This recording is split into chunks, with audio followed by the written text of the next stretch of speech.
Hey there, Meeple peoples. This is Mark from the Meeple Society, and together with Jessica, Katy, and Greg, we are recording on this 1st of April. And as you know, April is a time for spring, and spring is a time for colors. Why, just yesterday, I was commenting to my wife on all the beautiful spring colors that come out at this time. Ha! April Fools! It's not only is it hilarious to think that I would ever use the words beautiful, spring, and color in sequence in a single sentence, but I live in Indianapolis where we perennially put off the first of spring until somewhere in the middle of May. In fact, I'm pretty sure the 500 has been postponed at least once because of snow. But I got voted down, so this month's top things of 5 has taken into account all those beautiful blossoms and green grass and all that. So here are our top 5 colorful games. Remember that if a game cannot kill you with cuteness, there's every possibility it can still blind you with its chroma spectrum. So who wants to begin? Okay, well, usually it's me, so I guess I will start. Okay, my number 5 is Mark's gonna love this one. Not only is it colorful and cute, it involves cats. Oh. All right, so my number 5 is Calico, published by Flat Out Games in 2020. Plays 1 to 4 players, and so it has a solo mode. I love all the colors in this one. This one is all about building a quilt to attract cats. So you've got all the colors of the quilt tiles. You've got the beauty of the cats themselves, or the cuteness of the cats, however you want to look at it. I don't know. I really like this one. It's all about matching up colors and matching up patterns. I never played it. I don't think. Yeah. Really? Yeah. Okay. It's a very puzzly game. It's a little complicated. It's a brain burning. Let me put it that way. It is a brain burning game. You have an enclosed board, which I do like. It's a double layer enclosed board that all your tiles fit into. There's 3 gold tiles. Each person has 3 gold tiles on their board, and they're different. You have a total of 6 to choose from, and you just choose 3 randomly. So everybody's goals are different. But you're having to pick tiles to match those goals. So you may have one goal tile that states that you need 6 different color tiles around it. Mm-hmm. Or you may need 3 of one color and 3 of another color, but at the same time, of those 2 colors, you have to have 3 different patterns. So you've got to align your patterns with your colors just right in order to be able to score full points. Meanwhile, you've got a couple of cats out that want very specific patterns themselves. So one cat may want just a pattern of 3 in a diamond shape, and another cat may want a pattern of 6 in a straight line. So you're trying to align what the cats want with what your goal tiles want. How do the cats know what they want? Exactly. They're spoiled. Because they're spoiled kitty cats. And we have one. The best kind. Who's asleep right over there. Yes, he is. On a quilt, no less. So yes, my number 5 is Calico. Okay. My number 5 is Sagrada. Nice. Can't get much more colorful than that. Yeah. Nope. Well, my list is in order of how I would play them. Oh, okay. Sagrada would probably be higher if I feel we've played it out. We've got a lot of expansions we have not played yet. Yeah, but it's still pretty much the same game every time you play it. Okay. Expansions are not. Okay. But it is a colorful game. I mean, it's Greg shaming the colorful dice. Hey, right? That's the big thing about it. I mean, the dice is really cool in there because they're clear and colorful. The dice are beautiful. The player boards are gorgeous. The stained glass player boards are beautiful. Yeah, and it has. I see on BGG it has numerous, as it said, expansions, but it's mostly all promo cards that you can get. It only technically has 3 expansions. Yeah. One of them being adding a 5 and 6 player game to make the game go even longer. Yeah. You can't deny it, does it? It makes it longer. It does make the game longer. But yeah, I mean, as for color, this would be it is in my top 5 colorful games. Then that's Sagrada. Very cool. Okay. Well, so I couldn't narrow down. So what I did was I put together a list of 18 different games, randomized them, and I'm going to have our Alexa Dot pick for me which ones are going in order. Okay, well, this should be interesting. So, Ziggy, pick a number between 1 and 18. 1 plus 18 is 19. Well, that didn't Ziggy's work as not planned. smart. Ziggy, roll an 18-sided die. I rolled the 18-sided die and got 7. Thank you. All right, so 7. Okay, well that actually works out because that means that my number 5 is Vindication. Where Vindication, you are a complete and total scumball that's been thrown over the side of a ship and land on an island, and you are basically trying to better yourself, vindicate yourself, make yourself a better person. But along with the RGB that we kind of talked about last week, you're actually trying to influence some of these colors, which correspond to certain traits that you have. The board is obviously very colorful on its own, but since you're like moving stuff specifically to blue for knowledge or red for strength, and then you combine those to purple, red plus blue equals purple, blue plus yellow equals green, stuff like that, which really makes sense. It's a very colorful game. It's a very fun game. And despite all the problems I had in getting our Dot to respond to this, that is my number 5, Vindication. Okay, I have yet to play this still. No, haven't played it yet. So You should. Very awesome game. I think we've put that on that list of your games that we need to play. Mm-hmm. We need to plan a game night, it sounds like. Yes, we do. Or maybe like a game Yes. weekend, because this Really? list is just Weekend. growing. Mm-hmm. So, My pick for number 5 is the 2021 game, The What Not Cabinet from Pencil First Games. It's a 1-to-4 player game and includes mechanics of open drafting, set collection, and tile placement. This game speaks directly to my goblin crow brain. It's the part that likes to store things in pretty jars. So you got this board, it's called the Outside. So you're supposed to go outside and you collect these cards that have pretty little found objects like shells, crystals, leaves, jars, and even some of these small carved statuettes that remind me of the Wade figurines found in the boxes of Red Rose tea. Very specific, but just a little bit. Very. so you're trying to collect these items and you want to display them in your cabinet, and it's like a 3x4 grid. It's your personal cabinet, but you need to display them in such a way that's going to be the most that's going to be the best. Advantageous. There we go. That's a whole word right there. And you've got some sort of in-game goals for scoring, and the scoring is grids and columns, kind of adding things up. The art is really bright and vibrant. I know there's a lot of white, there's a lot of negative space, but I think that makes the colors pop even more. And gives it kind of a thinky little game, and it's got a real, kind of peaceful vibe. And the player pieces are big and chunky. Yep. Gotta love big chunky player pieces, especially if Yep. they're colorful. Mm-hmm. Yep. Absolutely. All right. My number 5 is the Wet Knot Cabinet. All right, we doing snake draft again today? Snake draft. So you're right back on the spot, Jess. Yep. So for my number 4, my pick for number 4 is the 2022 game Power Plants from Kids Table Board Games. This is a 1-to-5 player game that includes mechanisms such as area, majority, or influence, and tile placement.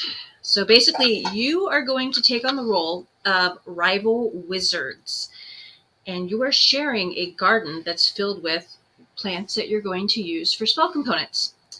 So as in the the plots of land are done by these little tiles. These okay, we got the Kickstarter version, so ours is extra. But big old chunky tiles that you're laying out, and as they connect, you grow your garden. And as you lay down the tiles, these tiles, which represent different plants, they're going to give you different options that you can activate and do. And as you put out these tiles, you can also dispatch sprites. These cute little fairies, they're going to go out and they're going to help you claim tiles so that you can have the most land by the end of the game. However, if your opponent has a sprite, I'm going to capture that sprite and basically hold that little bugger for ransom and make you pay me to get it back. Because not having your sprites or having somebody else's sprites at the end of the game is going to count for something. Kid table board games always knocks it out of the park with component quality, and this game is absolutely no different. It is these vibrant, it's darker, but the colors are just so vibrant and rich. It's just really fun. And it also kind of gives like Little Shop of Horror vibes, which is very True that. very cool. Yep. True that. This game is very take that too. So you hear kid tables board games, and most of their games are, I mean, they've got children in mind, but I don't know how our little one would do with that amount of Take that. Take that. That's a rough mechanic to throw into a kid's game. Teach them early, I guess, but Yepper. That is my number 4. Power plants from Kid Tables board games. All right. Ziggy, roll a 16-sided die. I rolled a 16-sided die and got 1. 1. Well, that works out. So that means my number 4 is Azul. Okay. And Azul, which is a very vibrant, bright, pretty board game. Players take turns drafting colored tiles from their supply to put onto their player board. The idea is that you are pulling stuff for floor tiles to make the most pretty sets of those. Players score points based on how they placed the tiles to decorate the palace. Extra points are scored for specific patterns and for completing sets. And wasted supplies harm the player's score. So the player with the most points, obviously, at the end of the game wins. The tiles are nice and chunky and should not be confused with starbursts. That actually, I could see that being a very serious problem. Never, ever have open packages of Starburst while you are playing this game. No. But the tiles are very pretty. There's a lot of colors. It's a very beautiful game. Yeah. And it's a very fun game on top of that. I don't know that this is my favorite drafting game, but it's Your it's favorite kind of colored drafting game. Yeah, it's not even my because it's like it feels a lot like Sagrada.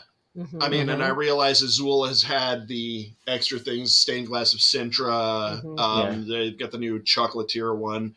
Doing the drafting a piece and placing it, I feel like both Azul and Sagrada have a whole lot in common, including the prettiness of the board and how colorful it is when everything is said and done. Yes. Yep. Yeah, this one made my short list. So This did not make my list. Yeah. For No, favorite I Starburst. Let's say with the Starburst with Azul, Stained Glass Central kind of looks like the Hall's cough drops. Yes, the old Hall's cough, the square cough drops. Wow. Yes, Yep. absolutely. No, I love every one of these. We've never played the Chocolatier version, but I understand that it plays exactly like Queen's the original. Gambit. It kind of has like Easter colors. Yeah. Like the purples The and pastel green, Easter colors. Yeah, it's kind of cool looking. Yeah. Nope. Really, really like it's Queen's Garden. Queen's Garden. You're What did I say? thinking Queen's Gambit. Oh yeah, that's wrong. That's a show. Definitely wrong game. Wrong game. Ooh, that's a definitely not. All right, so that's my number 4, Azul. All right. It's up to you. I'm next. You're next. Yep. Okay, so Snake draft. Yes. My number 4 is from 2008. It's got a player count of 3 to 8. This has 56 expansions and promo cards. But what's really weird about this one is the expansions are mostly for 3 to 6 players. So it is like taking a game that's 3 to 8 and saying you two people can't play anymore. That's weird. Yeah, it's the only one. But this game is most of the Dixit. expansions are just cards. Yes. Well, no, there's boxes of expansions. Well, yes, no, I know there's boxes. We've yes, no, I know. But anyway, they're this not is cheap Dixit. either. This is a kind of like, have you played Mysterium? Yes. Same Kind of like cards. it's the same kind of thing. I mean, somebody's going to put out a card and they're going to say, they're going to say a name that best describes their card. Yes, some descriptive word. Yes, and then everybody's going to look in their hand and pull out a card that's going to do, and then you're going to put it in a row, and then everybody votes on which card they think is the card correct one. Yeah, or best fits the descriptive word. And you're going to score points depending on if somebody voted for your card, if nobody voted for your card, or what have you. It's a very easy game, and it's a great game to play with a lot of people. Got a very similar mechanic to Apples and Apples. Whereas you've got that one person who doesn't vote this round because they made the voting, right? But yet now everybody's voting, not just one person choosing. So it's got that. It's got a little bit of that feel, but I really enjoy this one much more than I do Apples to Apples. Yeah, and we were late to the party on this one. It took us forever to play. We'd had it for a couple years and just never played it, and finally got to play it. So really enjoyed it. So, that's Dixit. Okay, my number 4 is from Floodgate Games. This is all about the woods. It is Bosque. This one came very much on the heels of photosynthesis. Same type of trees. You've got the little 3D cardboard trees. Each of the trees are numbered on this one. So you are placing out all of your trees into the forest, and you've got a gridded board. You're placing your trees out into the forest on the grid lines based on their numbers, anywhere from 1 to 4. And then at the end of the first round, at the end of the spring round, the hiker is going around the board, and you're scoring points based on majority, based on those numbers on your trees of each row and column in the forest. Then you get to the fall, and now the trees are starting to shed their leaves. The trees themselves are gorgeous. Now you get to shed the leaves, which are little wooden colored leaves, and they're beautiful. Great components. But you're shedding the leaves based on the direction of the wind. So if the wind is blowing north, all of and you choose, you have 8 tiles you can choose from that all numbered, I think, 2 to 8, and then you have your squirrel tile, which is something else altogether. But you can choose how many leaves you're shedding and in which direction. The direction is determined by the wind.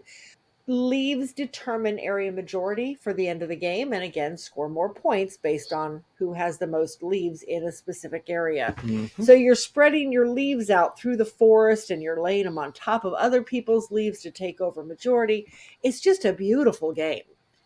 And this one I would play before I play photosynthesis. I think so too. The trees are very similar in both of them, but I think this one just has. It's a lot more simpler, I guess. It's like you're not growing; you're just trying to place your tree so you can win the row when the hiker walks by. Yeah. It's just. I think that there is it is a little more simple. The simplicity, But no, I agree. I like this one much better. It is, and we still have both. Matter of fact, photosynthesis is right behind you. But anyway, so that is Bosque. That is my number 4. Cool. And my number 3, well, this will be short.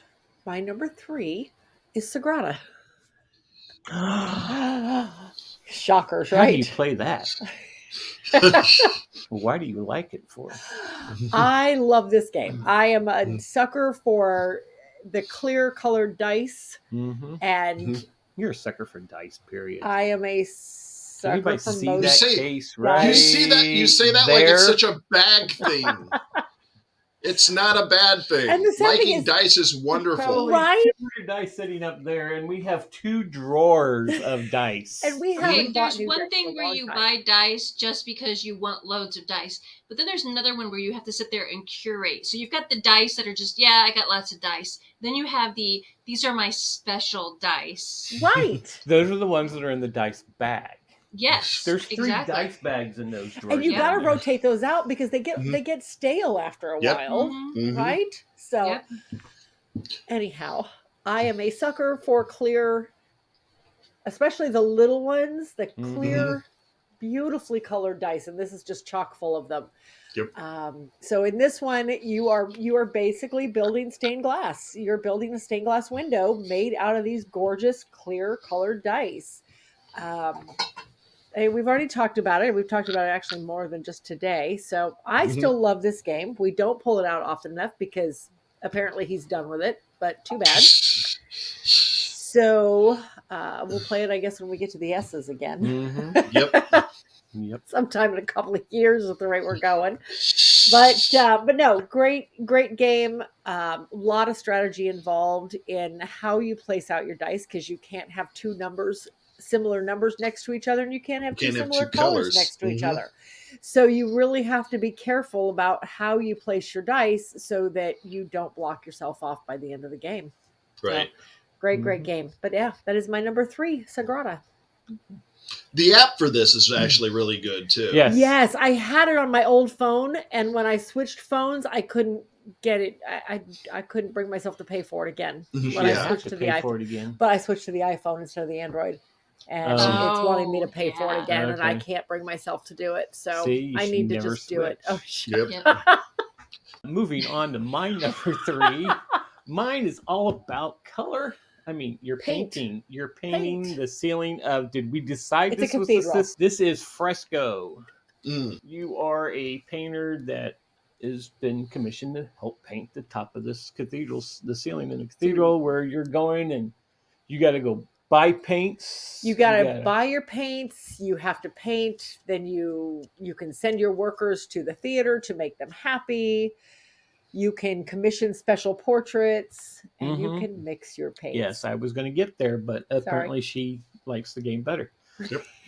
I just edited this game on our F video, Yes, so I remember okay, it very so well. watch that, and you'll learn all about the game. But anyway, yeah, this is kind of cool. I mean, because when you go to the cathedral, you've got, what is it, the bishop that kind of likes to come and watch you do it and make Yes. sure you're doing it good and everything. He's a micromanager. So you go to an area, and then you can move the bishop only one square towards wherever you're going. So if he's beside you, you're going to get extra points. If he's not, you don't get the extra point.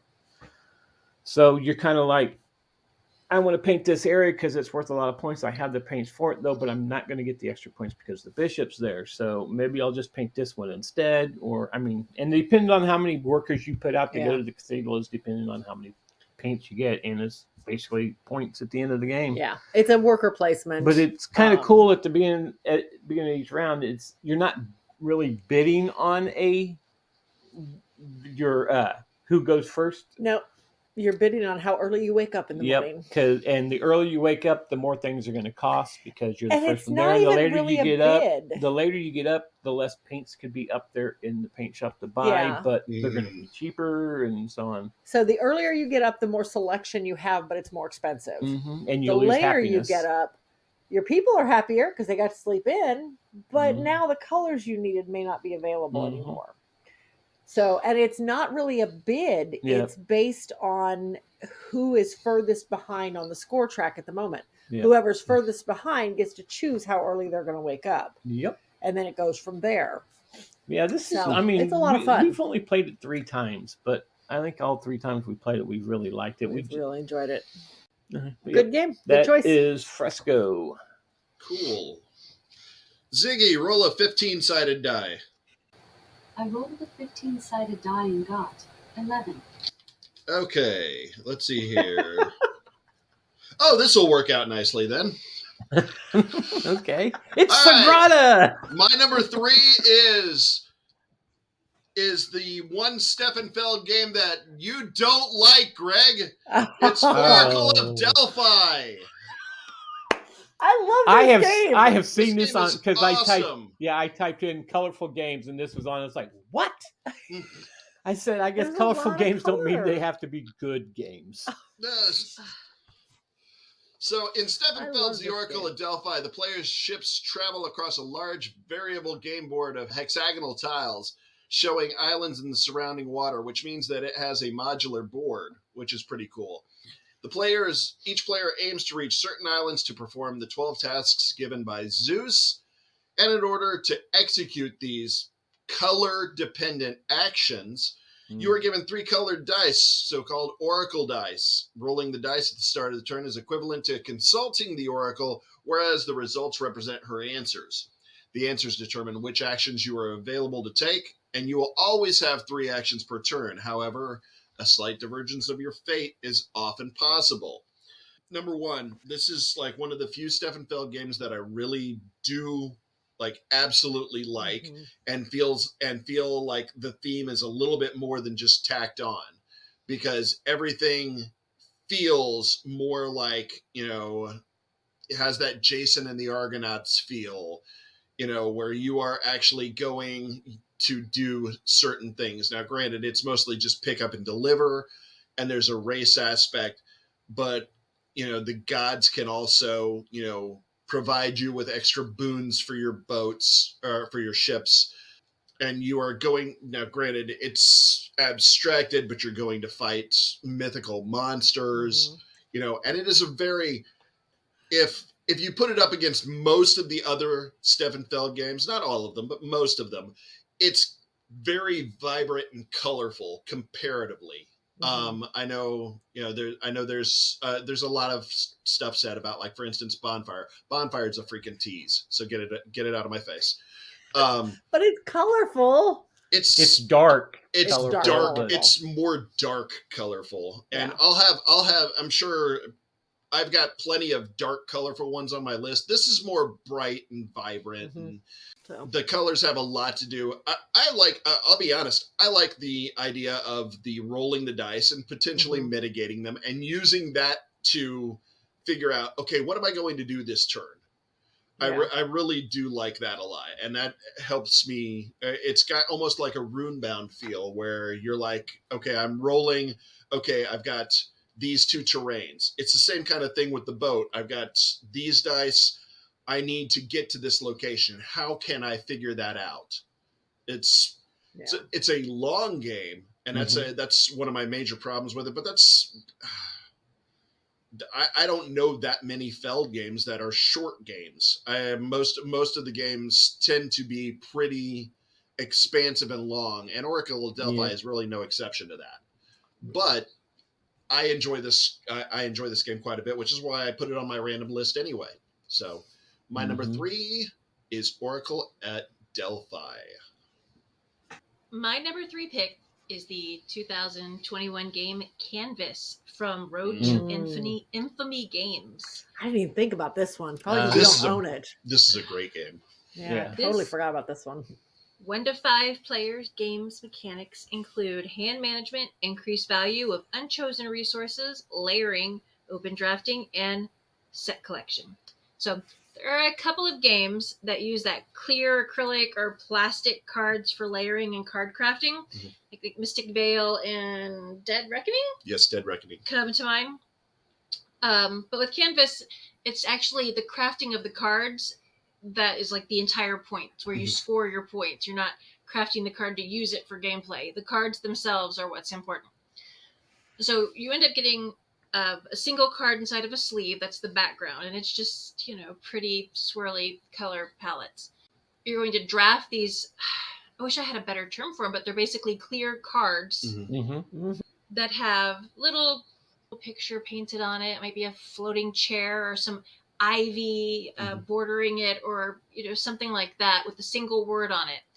On the bottom there's a row that's got five colors. Up to 5 colors. Up to 5 color spots in it, and your Roy G. Biv outlayer and outline, and each of those colors are going to have an icon or some sort of point value or something.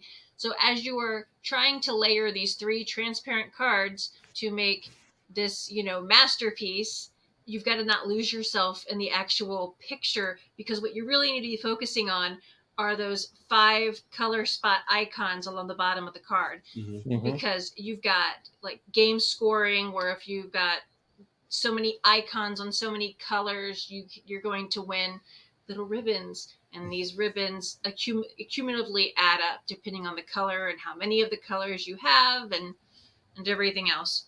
The box literally looks like a painting. There's no text on the front. I mean, on the back there is, but on the front there's no text. So on the back you've even got a little hole. You could hang it up like a painting if you wanted to. We've got the Kickstarter edition, so we have the wood components of the little paint palettes that you use whenever you're like, I don't want that card that's next, so I'm going to put my inspiration resource on it so I can choose the next one. Even those little palette tokens and then the ribbon tokens, they're beautiful, bright, perfectly fine in the standard issue form. I mean, it's a beautiful game. And it's an easy, welcoming game too. It's the kind of game that you can like not only bring kids in, but you can bring non-gamers in.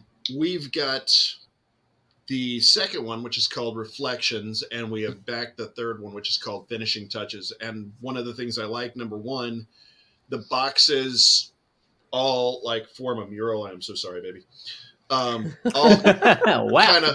kind of form a mural. So when you put them next to one another, it's like one continuous piece of art. But then I like that the reflections, you can actually, on some of the reflections cards, they actually have on the back side, using the same shape kind of that the front side is, they have a different item and different scoring things. Yes. So you can actually use either side. It's reversible, which is really nice. Yeah. Our 10-year-old has, since we've had it for like 2 years now, our 10-year-old has played it with us, and half the games we've played, she's won. Yes. Oh, wow. Yeah. So it's definitely an entry level game where you want to pay attention to the mechanics, but sometimes you just kind of want to sit back and make something pretty. Yep. So that is Nothing my wrong with number that. Absolutely not. 3 canvas. My number 2 is the 2020 game Holy, Festival of Colors from Floodgate Games. Holy is a 2 to 4 person game with mechanisms that include area majority or influence, hand management, and pattern building. The theme is inspired by the Hindu religious holiday that celebrates the victory of good over evil, and they celebrate with a countrywide colored powder fight. So this game has a 3-tiered board. It's just bright and colorful components, and the cards have these beautiful mandala designs on them. So what you're going to do is you're not actually going to throw your color tokens at each other. That would be freaking awesome. But you're going to pull cards from your own personal deck that's going to give a pattern. And since these tiered boards are recessed grids, basically whatever level your token is on, your player piece is on, you're going to throw out your color tokens in the pattern. It can't land, I believe, on Candy. It can land on other opponents. But you've got to make certain that we throw it out there that it's going to actually fall where it's supposed to fall. And as you go up higher, because you can only go up, once you go up to the next tier, you cannot go down. When you throw out your colored powder, it will sift through. So if you throw it on an empty spot, if there is an empty spot on the level below it, it sifts through to the level below. So you can fulfill like all sorts of weird contracts with that. You get some extra boon for, hitting the other player with your powder. You want to collect sweets or candy tokens along your way. I'm making it sound way more complicated than it is. But it's just to make it clear, though, it's tokens you're putting out. You're not throwing actual powder out. Yes, there. no, they're tokens. It's called like this is a messy game. Awesome. Color tokens and sweets tokens and right. Overall, the game is gorgeous, and So I just love in it. case somebody's not seen the game, it's not real powder. Yes, it's real powder. Don't listen to Greg. Imagine having to unmix the powder after you turn it Oh out. my gosh. So I mean, it's gorgeous, and I love that it covers this holiday in such a beautiful kind of special way. Yeah. And the board sort of reminds me of the tri-dimensional chess game played throughout Mhm. the different Star Trek series. So Mhm. that definitely I was a no, draw. that had No no bearing on why you guys no got it. grab to I why we thought- should have picked this up I thought whatsoever. that it started in Star Trek: The Next Generation, but no. Spock used to get mad at Kirk Mhm. Absolutely. in the original series. Yeah, So, no, I remember that. not mad. No, you know what I mean? Absolutely. Right. No, my dad used to play a game called Cubic that has this three-dimensional. Mhm. It's like a three-dimensional tic-tac-toe type of Yeah. board. Apparently, in like the So- late 19th century, there was a German man who created an 8-level chessboard, and the way Wow. that you jumped levels was there were spaces that denoted with, I think, Greek alphabet characters. wow. And I mean, just insane. I was trying That to is- figure out like where this concept came from, but I no. can't even lose quickly enough in regular chess. I can only imagine. Right? 8 levels of No, chess. we Mhm. thought about picking Holy Up, and it was definitely on my short list to pick up, and then you guys got it. So I thought, okay, I can avoid buying it till I've played it now. I Yeah. still want to play it. Again, we'll add it to Oh, the yeah. weekend, right? Yeah. Yeah, Do our weekend game. That weekend's night. becoming a month.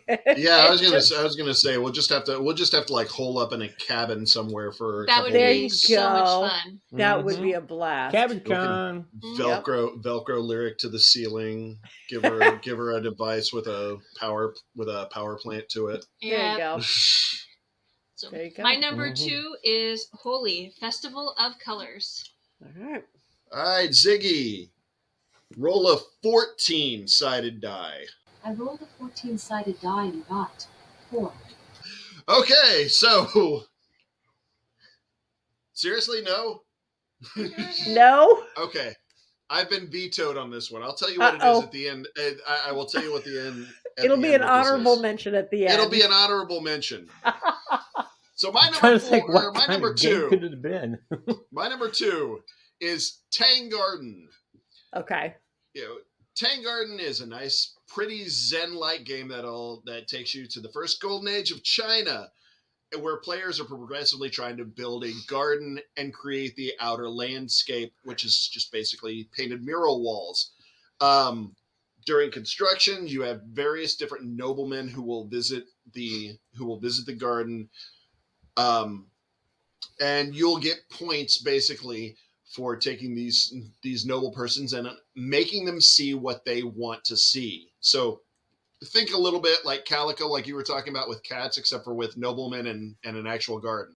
Characters will get more points if their line of sight allows them to see particular things on the background panorama, or if they see bridges, or if they see particular flowers or animals. So basically, players take turns every round by playing one of the 2 actions available in the game, which is A, to place a tile matching the elements to increase their personal nature balance and unlock more character miniatures, or 2, to draw decoration cards and place one on the board to get prestige by completing collections. So there is not only like a tile placement, but there is a set collection aspect to this whole thing. The game is really pretty. I will say the game has a little bit of fiddliness here and there, especially when it comes to line of sight for your particular characters and everything like that. But that said, this game has such table presence. It is a beautiful game. When you look at the board at first, you're like, yeah, whatever. But you actually build up this really pretty panorama all throughout. And that just grabbed me like from the outset, just the look of the game. But that is my number 2. Yep. 2. This is what I've wanted to play this. Yeah. Because it looks gorgeous, like you said. It does. Awesome looking. I was just hoping, is there a game behind it? I mean, a lot of games I've seen that look just absolutely awesome. There's just no game behind it. So I feel like there is, but I feel like I said, I feel like there may be a little bit of a fiddly aspect. I think this is a game that you guys would actually like, though, because specifically of the tile placement and the set collection aspects. Tile placement, I know, is something that Katy likes a lot. It's not specifically polyomino, but trying to brain burn. Okay, I've got these 3 tiles up. Which one can fit best into what I'm doing over here? Right. Yeah, no, this is one I've definitely wanted to try at some point, but I was gonna say we'll add it either to the weekend. put it to the we'll either put it on the list. Put it in the huge bag for the cabin, or we'll there you go. Now, we're gonna have to actually plan this. You know that, right? Yeah. Okay, where are we at? It's me.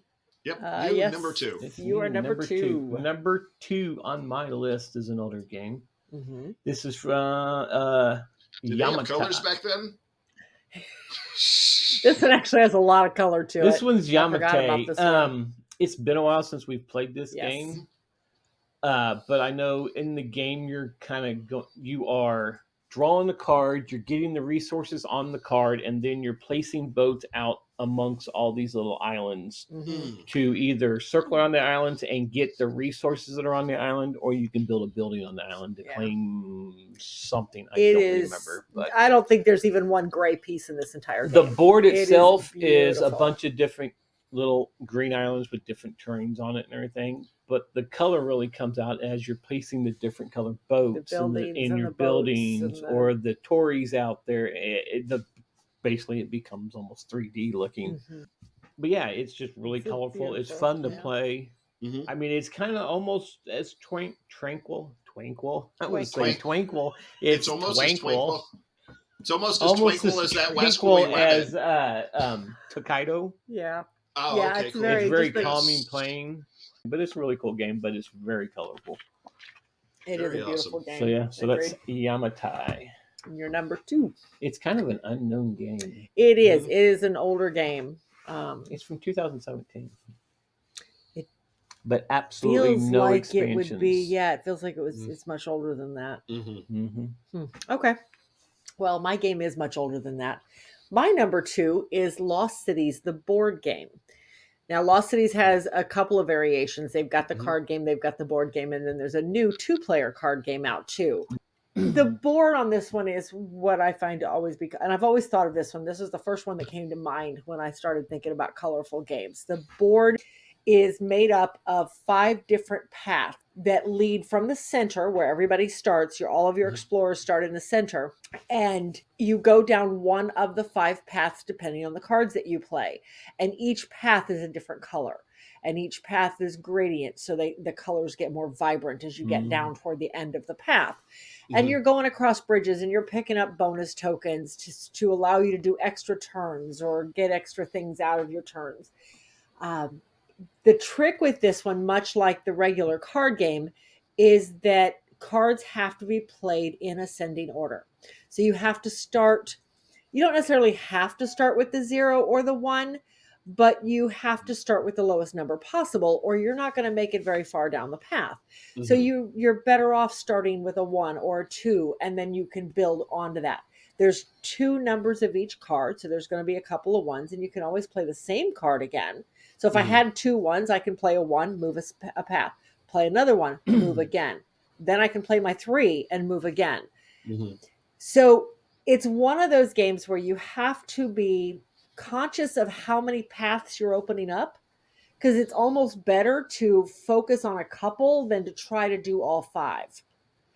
Because the game ends when a total of 5 explorers, now mind you, everybody has 5 explorers, when a total of 5 explorers have made it into the final destination, or made it across the final bridge into each of the 5 destinations. So you're not going to get very far if you spread yourself too thin, essentially. So I don't know. I've always just loved the color of this one. Like I said, you've got the 5 different paths, 5 different colors. The cards are beautiful. I mean, it's an older game. It's 2008, but like I said, it was the first one that came to mind when I thought of colorful games. I've always loved this board. So, but anyway, that is my number 2, Lost Cities, the board game. The board Lost game. Cities. That was not in my list at all. I know. I love this game. Yes, she does. I don't get to play it very often, but I do love this game. So, all right. My number one is actually brand new to us. And so It's brand new. it's brand new. Remember how I said I was a sucker for the clear colored dice? Yes. I am an even bigger sucker for the clear acrylic pieces that are beautifully colored. And this one is chock full of them. This is Millie Fiore. This came out in 2021. It is an area majority, area influence type of game.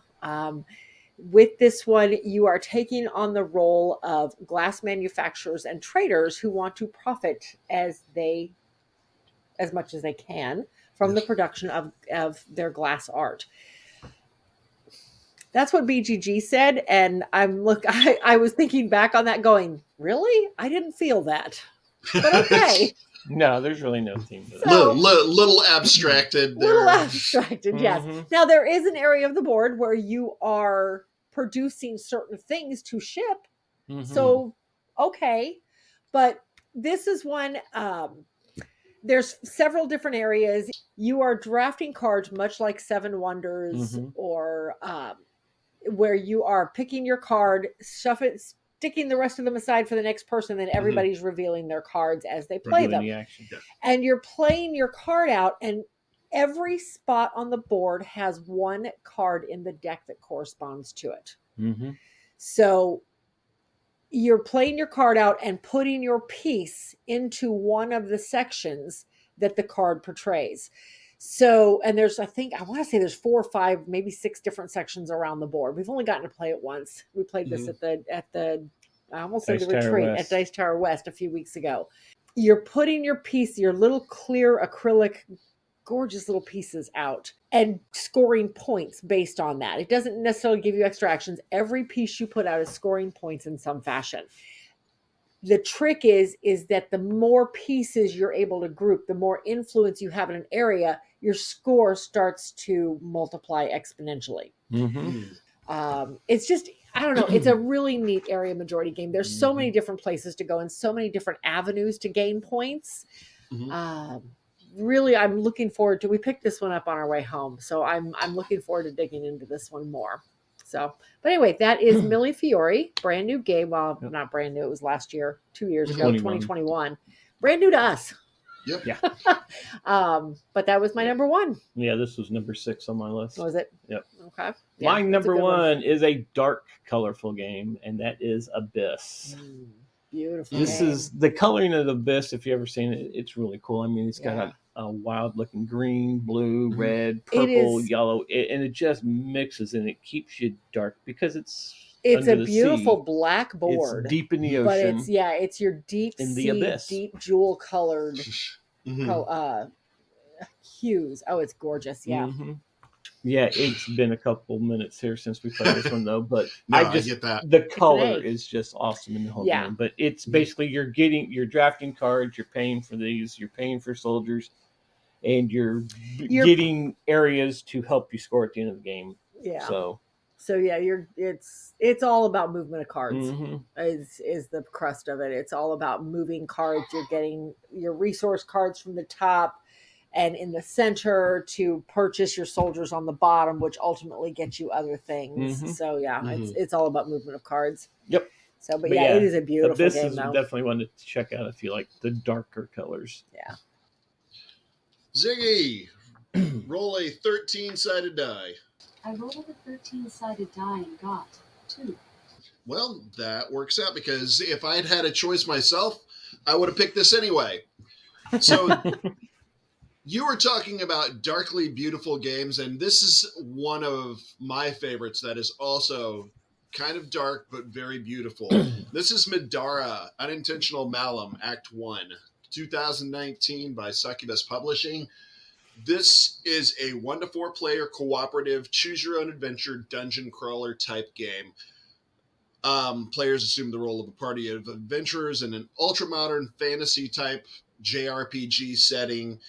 And during the game, players will experience an in-depth, fully narrative huge freaking adventure throughout this, as well as really, building up their characters and doing customization to their characters. And this is actually one of the best dungeon crawlers. If there is any one huge strength to this game, it is the customization of your characters. But we're talking about colors here, and I have never seen tiles for a dungeon crawler that were as vibrant and beautifully done as these. All the water has got the UV coating to it, so it has this really vibrant, reflective type feel to it. The tiles are really well done. The characters, have got a lot of color and personality to them. The dice, the nice, huge, chunky dice, number one, they're all color coded. It feels like if you looked at this under a black light, you would see like new and different and weird stuff. The dice, like I said, they are all color coded, and they're these bright colors, reds and teals as you upgrade and everything. And as far as dungeon crawlers go, right now I'm going to say that it is the best out there. I'm not always keen on the JRPG theme. I'd prefer something that's more high fantasy to hit that.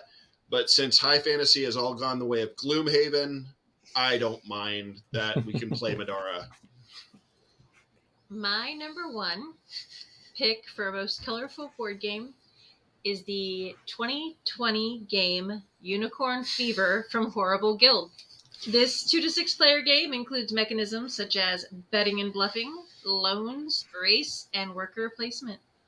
Players are betting on unicorns racing along a giant rainbow that takes up more than half the board. It's colorful. It is ridiculously colorful. Yeah. So you've got these magic cards in your hand, and you're going to play them on different unicorns, and some of these cards might do something nice to help that unicorn out, or it might hinder the unicorn, because ultimately you want your bet to win.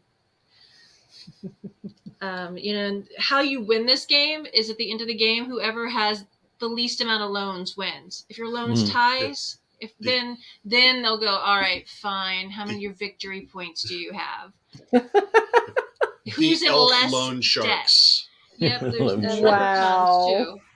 You've got like all of these different fairy tale fantasy type characters, and it's oh god. So the components and illustrations are obviously brightly colored and fun. Horrible Guild brought in the same artists they've used in the past for Dungeon Fighter and Potion Explosion. Yep. So they have that same stylized... if I can say any one thing about this, if you're talking magical unicorns and rainbows, everyone is thinking My Little Pony, and this like completely subverts that theme, and I love that about this game. It's a very cartoony, stylized kind of look. These utterly ridiculous unicorns and the rest of the game and the characters. It's just insanely cute and colorful, and I don't know, it's kind of nuts. And the artist does other styles. It's just this is the particular style that they do for these Horrible Guild games. Yeah, I just came across a picture of those dice, and I need those dice in my life. That's all I gotta say. They're clear and they're beautiful. Yes, I need those dice.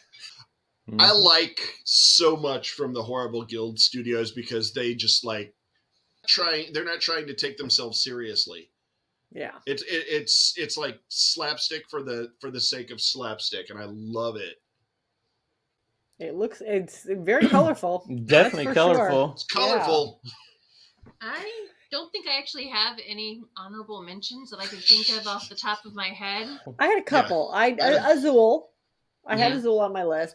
I had the Blocus series. I'm a sucker for clear acrylic. Yes. So Blocus 3D with the chunky, colorful bits that you're stacking. Oh, love it.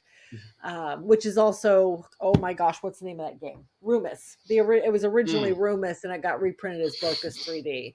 And then Hues and Cues, which is, I mean, Mm. the board is nothing but squares of color. Right. This actually might have made it onto my list if we had owned it and if we Mm. had ever played it, but I have not. But I've heard great things about it as a party game. So, Yeah. Mm-hmm. but that made my honorable mention list. Mm-hmm. Do you have anything, Greg? Sure. Yeah. Before he names off his other Yes. I had 13. Millefiori, like I Millefiori, said. I yep. also had Boss. Okay. I had Burano, which is a Ooh, really that's cool. The beautiful cubes are different. You're cubes. building buildings in All these Burano by these little pastel-colored cubes and cubes. They're gorgeous. Yeah. bridging them together and everything. They're really cool. Audubon, which is a new one. There's Mhm. like the board is just all kinds of different colors. Oh, yeah. Mhm. And Takanoko.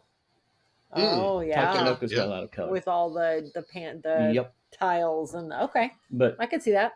I asked, I don't know if you've seen it though. I asked that question on our new Discord channel. If you're watching and you haven't gotten there yet, please go and Join our Discord. join in on the conversation. So I have, how would you pronounce that guy's name? Roku, Rooque. It looks like Rogue, but with an extra O in it. But that's Rogue? a Q. Is that a Rook? Q or a Yeah. G? I don't know. Rook. Anyway, doesn't matter. He said that in his top Roku? 5, Mysterium would be there. I could Yep. see that. Yeah, it's very colorful. Jeff Hammer gave his top 5. He has Dixit, Azul, Sagrada, Skull, and Pursuit of Happiness. I have not really looked at Pursuit of Happiness. I I've haven't seen all either. the other ones, and they're all pretty colorful. Nope. Jacob Murmert said Azul would definitely be in his top 5. And then Justin said Kanban EV, which is it's pretty colorful. There's a lot of color in a that lot one. of colorful in there. So Let's see here. My honorable mentions. I had Trekking Through History. Ooh, yes, yes. I thought about that one. That's got a lot of color to it. Tiny Towns. Mhm. Okay. Octopus Garden.